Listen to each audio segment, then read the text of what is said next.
ఇప్పుడు మనం గుంటూరులోని గుజ్జునకొండ అనే ప్రదేశంలో ఉన్నాము. ఇక్కడ ఎవరు గెలుస్తారా ఏంటనే విషయం ఇక్కడ పబ్లిక్ని అడిగి తెలుసుకునే ప్రయత్నం చేద్దాం. సార్ చెప్పండి సార్, ఇక్కడ ఎంపీ అభ్యర్థిగా ఎవరు గెలవబోతున్నారు? కమ్మసాని చంద్రశేఖర్ గారు గెలుస్తారని అనుకుంటున్నాను. ఎమ్మెల్యేగా ఎమ్మెల్యే కూడా ఇది ఎప్పుడైనా గుంటూరు వెస్ట్ టీడీపీ కంచుకోట, టీడీపీ క్యాండిడేట్ మళ్ళీ గెలుస్తారనే ఆలోచనలో ఉన్నాం.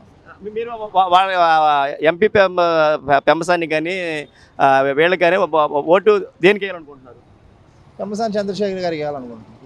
ఎంపీగా కానీ ఎమ్మెల్యే కానీ తెలుగుదేశం పార్టీ కూటమికి ఓటేయాలని అనుకుంటున్నాం. రాష్ట్రంలో ఉద్యోగాలు లేవు, ఉపాధి లేదు, అన్ని నిత్యావసర సరుకులు కానీ అన్నీ అందుబాటులో రావాలంటే మళ్ళీ టీడీపీ గవర్నమెంట్ వస్తే బాబు గారి సీఎం అయితే బాగుంటుంది అనేది యువత కానీ మధ్యతరగతి కుటుంబాలు కానీ ఉద్యోగస్తులు కానీ అందరూ ఆలోచించిన విషయం ఏంటంటే బాబు గారు మళ్ళీ వస్తే రాష్ట్రం బాగుపడుద్ది అనేది ఆలోచన. జగన్మోహన్ రెడ్డి ఒక మాట అంటున్నాడు, పక్కన అనేక వేల ఉద్యోగాలు, కొన్ని లక్షలాది ఉద్యోగాలు ఇచ్చాను, అందరికీ సంక్షేమ పథకాలు అందిస్తాను అంటున్నాను. ఆయన చాలా సందర్భాల్లో చెప్పినట్టు గుర్తు నాకు కూడా. వాలంటీర్ అనేది ఉద్యోగం కాదు, గవర్నమెంట్లో వాళ్ళు కూడా భాగం అని చెప్పేసేసి అని మళ్ళీ తర్వాత ఆయన చెప్తా ఉంటాడు వాలంటీర్ ఉద్యోగాలు అని చెప్పి. 5,000 అనేది ఏం ఉద్యోగం మాకు కూడా తెలియదు, ఆయన కూడా ఎవరైతే మేము కూడా వినాలనుకుంటున్నాం. బాబు గారు వస్తే యువతకు ఉద్యోగాలు వస్తాయి, పని చేసుకునే వాళ్ళ కార్మికులందరికీ ఉపాధి దొరికిద్ది, ఉద్యోగస్తులకి టైంకి జీతాలు వస్తాయి, వృద్ధులకు పింఛన్ వస్తాయి అనేది ఆలోచన. అంటే ఇప్పుడు వాలంటీర్లకి 5,000 ఇచ్చి వాళ్ళకి శ్రమను దోచుకుంటారని అనుకుంటున్నారు? వాస్తవమే కదా అది. 5,000 రూపాయలతో వాళ్ళు ఏమొస్తుంది? జగన్మోహన్ రెడ్డి గారికి కనీసం ఒక రోజు కార్లో డీజిల్ కూడా రాదనుకుంటారు. 5,000 రూపాయలతో మరి ఒక కుటుంబం ఎలా జరిగింది అనేది మాకు కూడా అర్థం కావట్లేదు. ఒక కారు డీజిల్కి ఒక రోజు కూడా సరిపోదు అనుకుంటా. సారీ అండి, ఆయన వాటర్ బాటిల్ జగన్మోహన్ రెడ్డి గారు వాటర్ బాటిల్ ఓకే, అలా అయినా సరిపోదు కదా. 5,000 రూపాయల జీతంతో ఎలా జరిగిద్ది, అది ఉద్యోగం అని మరి ఆయన ఎలా భావిస్తున్నాడు అనేది కూడా తెలియట్లేదు. అంటే ఇప్పుడు రాష్ట్రంలో అభివృద్ధి లేదంటారా? ఎక్కడ ఉంది అభివృద్ధి అనేది? కుంటుపడింది. ఎక్కడైనా ఏదైనా రోడ్డు వేసారా? ఎక్కడైనా రోడ్డు వేసారా మీరు చెప్పండి? ఏడా రోడ్లు లేవు, అభివృద్ధి లేదు, ఒక కంపెనీ లేదు, ఉద్యోగం లేదు, భవన నిర్మాణం మొత్తం కుంటుపడిపోయింది, ఇసుక అందుబాటులో లేదు. అన్ని వర్గాలని, అన్ని సామాజిక వర్గాలని, అన్ని వ్యవస్థలని నిర్వీర్యం చేసినటువంటి వ్యక్తి జగన్మోహన్ రెడ్డి. ఒక్కసారి అవకాశం అని చెప్పేసి వచ్చి ఇంకోసారి అవకాశం అంటే రాష్ట్ర ప్రజలందరూ భయపడుతున్నారు.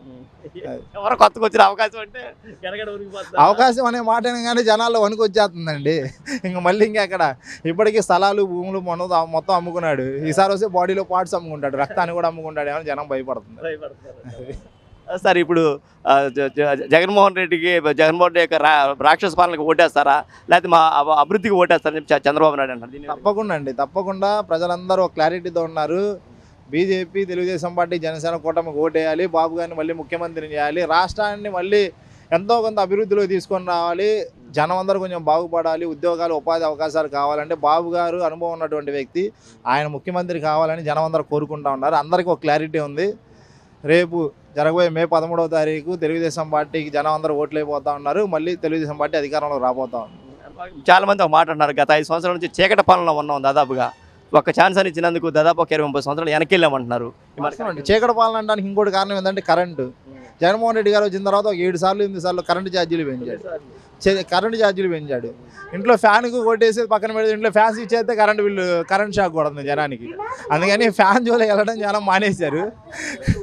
ఫ్యాన్ గురించి మర్చిపోవడమే, ఇంకా ఇప్పుడు మాట్లాడే పనే లేదు. రాష్ట్రంలో జనాలకి ఫ్యాన్కి స్విచ్ ఓటేయాలన్నా, ఫ్యాన్ స్విచ్ చేయాలన్నా భయపడుతున్నారు. ఫ్యాన్కు ఓటేయడం పక్కన పెడితే ముందు ఫ్యాన్ స్విచ్ చేయడానికి జనం భయపడుతున్నారు. ఆ ఫ్యాన్కి ఓటేయడం పక్కన పెడతారు, ఫ్యాన్కి ఓటేయడం పక్కన పెడితేనే ఇంట్లో ఫ్యాన్ వేసుకోగలరు జనం కూడా. అది ఫ్యాన్కి ఓటేయడం పక్కన పెడితే ఇంట్లో ఫ్యాన్కి ఓటేయడం పక్కన పెడితే ఇంట్లో మనం ఫ్యాన్ వేసుకొని ఉండగలం. అది జనానికి కూడా ఒక క్లారిటీ ఉంది. జగన్మోహన్ రెడ్డి సీఎం అవుతాడనేది పగటి కళ్ళే, ఇక అతని చాప్టర్ క్లోజ్ అయిందని చెప్పి జనం అందరూ అనుకుంటా ఉన్నారు. అది నేను అనేది కాదు, బయట జనం అందరూ కూడా, యువత కానివ్వండి, భవన నిర్మాణ కార్మిక వర్గాలు కానివ్వండి, మామూలు సామాన్య పీపుల్ కానీ ప్రతి ఒక్కరు అనుకునేది కూడా ఇదేనండి. గత 5 సంవత్సరాల క్రితం ఇప్పుడు పరిపాలన, బాబు గారి పరిపాలనకి ఇప్పుడు పరిపాలనకి తేడా అయిందా? మీరు చిన్న విషయం అండి, బాబు గారు ఉన్న హయాంలో, ఎందుకంటే నాది కన్స్ట్రక్షన్ ఫీల్డ్ కాబట్టి చెప్తున్నా, బాబు గారు ఉన్న టైంలో ట్రాక్టర్ ఇసుక 2,000 దొరికింది, లారీ ఇసుక ఒక 3,000 దొరికింది. అప్పట్లో జగన్మోహన్ రెడ్డి గారు ఓకదమ్ముడు ప్రసంగాలు ఇచ్చేవాడు, అసలు ఇసుకలో భయంకరమైన కుంభకోణాలు జరుగుతున్నాయి, భారీగా జరుగుతున్నాయి, దోచుకుంటున్నారని చెప్పేసి. 5,000 ఇచ్చినప్పుడు చంద్రబాబు గారు ఎంత దోచుకున్నాడో తెలియదులే కానీ, నువ్వు అదే ఇసుకను 15,000 రూపాయలు అమ్మావు. ఆ లెక్క నువ్వు ఎంత దోచుకున్నావో జనానికి ఇప్పుడు క్లారిటీగా అర్థమవుతుంది. ఆ రోజు జనాలందరికీ నిత్యావసర వస్తువులు కానివ్వండి, ఇసుకలు కానివ్వండి, సిమెంట్ కానివ్వండి, అన్నీ ఒక సామాన్యమైన రేట్లో వచ్చినాయి. ఉద్యోగాలు, ఉపాధి అవకాశాలు వచ్చినాయి. జనం అందరూ సంక్షేమంగా సుభిక్షంగా ఉన్నారు. ఒక్క అవకాశం ఇవ్వండి, నేను గాల్లో మేళ్ళ కట్టేస్తానని జగన్మోహన్ రెడ్డి వచ్చి జనాలందరూ మేళ్ళ కట్టాడు లేదు, కానీ ఆయన మాత్రం తాడేపల్లిగూడెంలో మంచి ప్యాలెసే కట్టాడు. బాగుంది, అరిపి ఇచ్చాడు.